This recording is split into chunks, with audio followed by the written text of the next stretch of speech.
তোমার সৃষ্টির পথ রেখেছ আকীর্ণ করি, বিচিত্র ছলনা জালে হে ছলনাময়ী।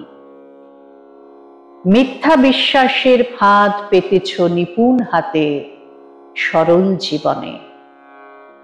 এই প্রবঞ্চনা দিয়ে মহত্বেরে করেছ চিহ্নিত, তার তরে রাখনি গোপন রাত্রি। তোমার জ্যোতিষ্ক তারে যে পথ দেখায় সে যে তার অন্তরের পথ, সে যে চির স্বচ্ছ সহজ বিশ্বাসে সে যে করে তারে চির সমুজ্জ্বল।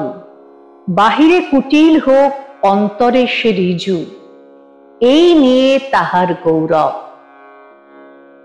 লোকে তারে বলে বিড়ম্বিত, সত্যেরে সে পায় আপন আলোকে ধৌত অন্তরে অন্তরে।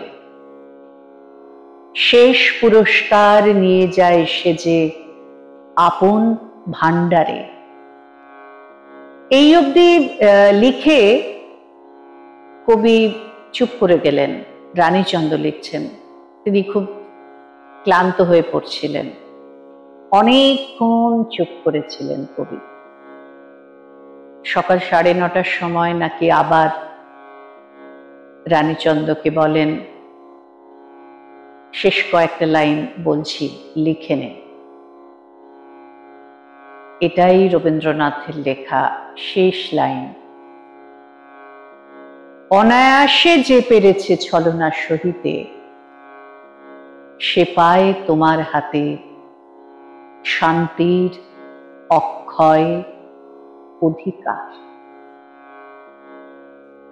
ভাবতে কতটা অবাক লাগে যে মানুষটি একটু পরে অপারেশন টেবিলে যাবেন, যার অত বড় একটা অপারেশন হবে, শেষ মুহূর্ত অবধি তিনি কবিতা লিখে চলেছেন মনে মনে।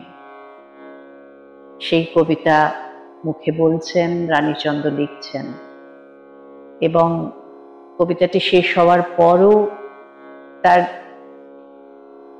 যে খুঁতখুঁতে ভাব, যে আবার কিছু পরিবর্তন করবেন কবি ফিরে এসে, রানীচন্দ্রকে জানাচ্ছেনও সে কথা, ভালো হয়ে ফিরে এলে কয়েকটি শব্দ পরিবর্তন করব। আমরা মাঝে মধ্যেই দেখেছি তার পাণ্ডুলিপিতে তিনি অজস্র কাটাকুটি করতেন, আবার সেই কাটাকুটিগুলো দিয়ে কত রকমের ছবি আঁকতেন কবি। আসলে তাকে যত জানি, যত বুঝি, যত পড়ি, যত রবীন্দ্র সাহিত্যের ভিতরে প্রবেশ করি, করার চেষ্টা করি, তত মনে হয় যে বিদ্যুতে সিন্ধু দর্শন করছি। কিছুই বোধহয় জানা হলো না, কিছুই বোধহয় পড়া হলো না, সারা জীবনেও এই ক্ষেত যাবে না। আজকে আপনাদের জানিয়েছি কবিতার অন্দরমহলের শেষ পর্ব আপাতত। খুব ভালো লেগেছে এই কদিন প্রতি শনিবার আপনাদের কাছে উপস্থিত হতে পেরে, আপনাদের মন্তব্য জানতে পেরে, আপনাদের ভালো লাগা জানতে পেরে। আপনাদের সকলকে শ্রদ্ধা, প্রীতি, শুভেচ্ছা, ভালোবাসা। আবারও কোনো একটি পক্ষে, কোনো একটি সময় কবিতার অন্দরমহল থেকে আপনাদের সামনে উপস্থিত হব।